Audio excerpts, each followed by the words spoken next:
करता मन आहे आणि मन जेव्हा नेतृत्व करता आहे तेव्हा मनामध्ये अनेक प्रकारचे विचार येत असतात.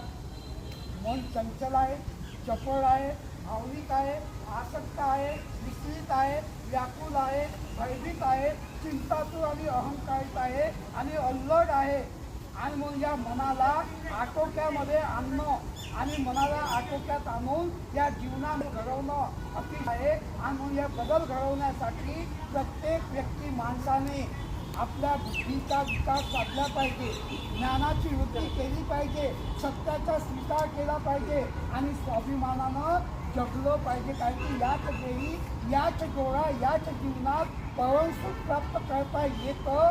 म्हणजे मरण्याआधी आपल्याला शांती आणि परमसुख प्राप्त करता येतं, पण ते प्राप्त करण्यासाठी त्या गोष्टी त्यागायला पाहिजे.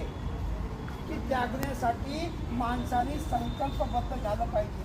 बुद्ध असे त्या पंचवग्गियांना सांगे, शमन हो, मन प्रमुख आहे, प्रधान आहे,